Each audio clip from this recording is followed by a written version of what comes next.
aggressive punch, would you say? Conor McGregor is now in Hitman as a killable target. Now this is epic. This is the Conor McGregor DLC for Hitman 3 World of Assassination. So the story is basically Conor McGregor plays the Disruptor, who's a multi-billionaire fighter. Pretty much what he's like in real life, and you have to go disrupt this match where he's gonna fight some billionaire tech CEO who basically kind of resembles that health nut guy Brian Johnson, who spent like $2 million on becoming an immortal zombie. Now I didn't really have too much equipment since this was actually my first time playing Hitman 3, and I didn't really want to stick out too much like a sore thumb, so I decided to skip the clown suit and I went for more of a Texas Ranger look with a silver pistol. Yeehaw. It takes place on some spot called the Isle of Scale. Apparently the whole idea is to keep that tech dude alive, but I had other plans. With our client's asset, Mr. Timothy Quinn.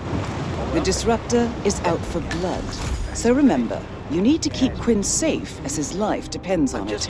Now this castle is pretty cool, except everyone's wearing those weird anonymous crow masks like they did to the Renaissance balls. It's a really creepy entrance, yet you do kind of feel like a celebrity as you walk through the main doors.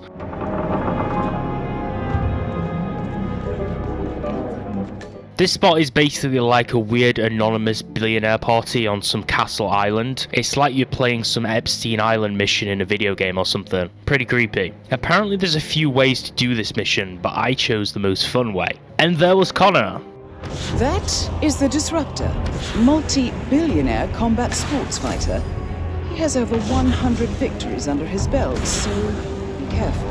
An amateur, he is not. This is a restricted area and I can't let you through. You gotta move on. Esteemed society guest, the Disruptor.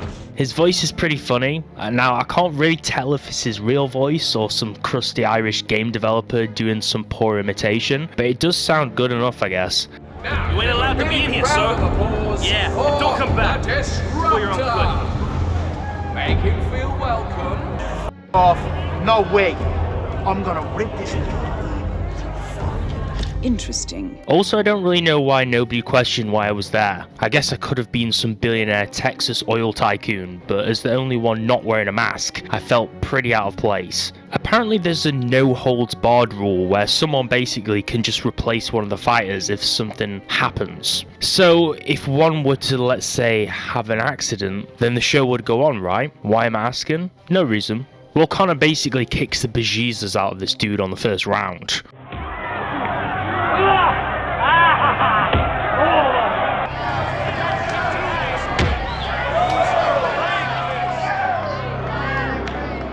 And when the moment was right, I slipped out of the crowd. I tried to climb up a pipe up to the top of the castle walls, but apparently as well as wearing crow masks, the guards also have 360-degree eagle vision, so I couldn't get up there without being spotted. So I decided to harass them by knocking on their door. Some dude comes to the door to answer. I probably should have just pulled out my silenced pistol and popped him right there. It might have given me an easier entrance, but it probably would have raised alarms. I slipped into a small room where the cleaning staff were. It's pretty funny to hear them complaining. Apparently someone is always leaving cake in the bathroom. I don't know if you've noticed, but why is someone always leaving a cake in the bathroom? I know, it's the weirdest thing. Can you tell security about it?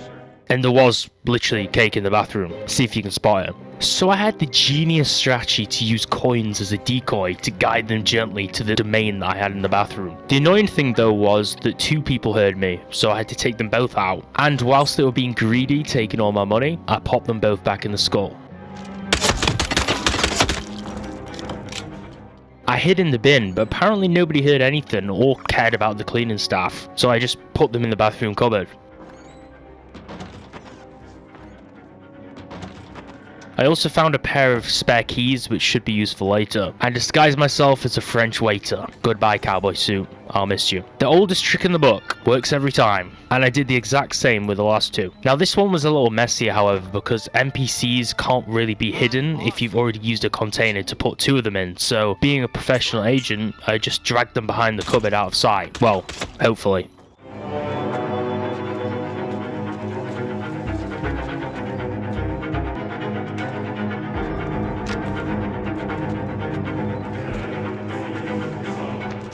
I unlocked the gate door. Now at this point, it was pretty tempting to yank the lever to drop the portcullis, which would have wasted both of the guards, but it would have also failed me the mission. I proceeded upstairs where I was called Sir. I guess the guy that I took out and stole the disguise of was pretty high status around there.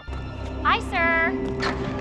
But this is where things got weird though, and you'll see in a moment. I did try and sneak into a big room, but it was way too risky. It was a shortcut to the balcony though, which would have been convenient. I tried to take a shortcut back down, but I triggered some kind of Vietnam flashbacks in the guards, so I had to get out of there before things went loud. You only have like 1 or 2 seconds to exit an area if you accidentally enter without permission. So there's also some weird Stonehenge shrine up here with some dudes wearing creepy wizard robes, like they're performing some kind of Bohemian Grove ritual. I told you this place was weird, and I didn't stay around to find out. And I found a shortcut up another pipe by the sea, and then I made my ascent to the top of the castle walls. The next room was risky. The CEO dude that I'm supposed to protect was up there. As he left, I opened the door and nearly got spotted again, but I managed to pull off some sweet gunplay and I popped 2 of them and then took their disguise.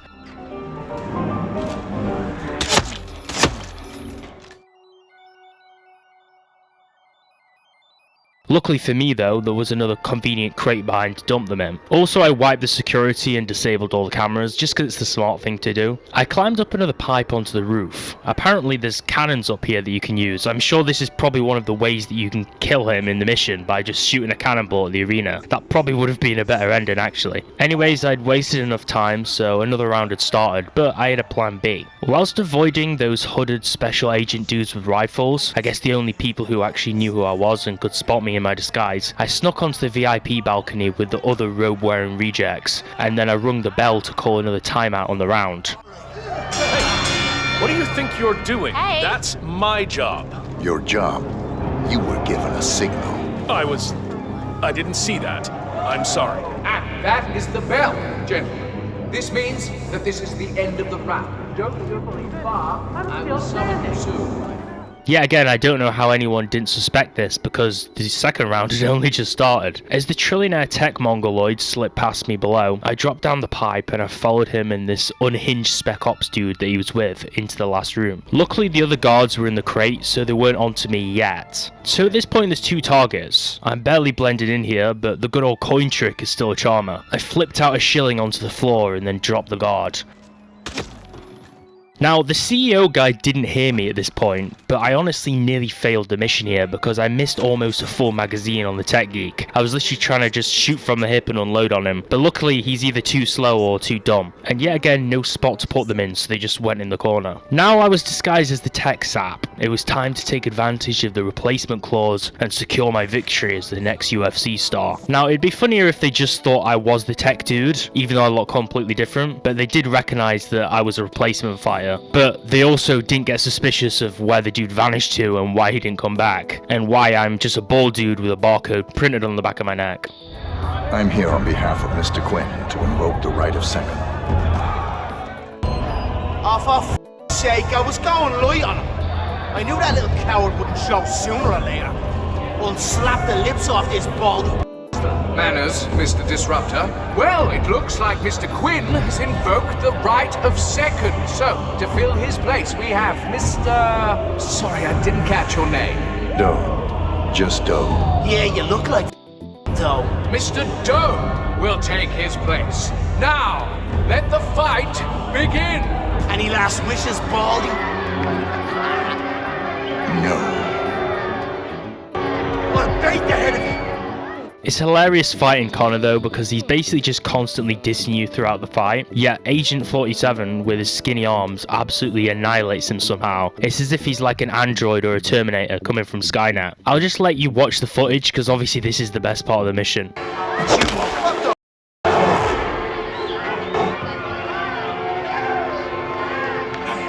Come on, baldy. Give me your best shot. Lady. Really? That's all you got? I'm gonna curl your... Come on, don't just stand there. Fight me, Stretch. I'm ready.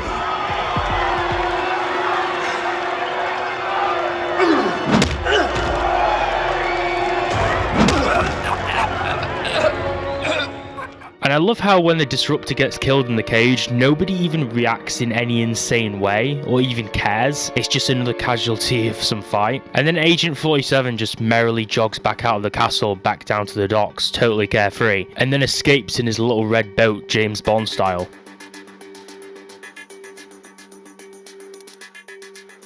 But the best part of the mission is actually afterwards, because apparently the mission is a sequel to Star Wars Revenge of the Sith.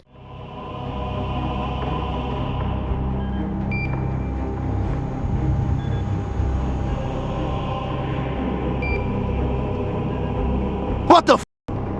What do you think of this mission? Because it was super weird, but I have to admit it was pretty funny to play. Let me know in the comments. Don't forget to like and subscribe, and I'll see you soon.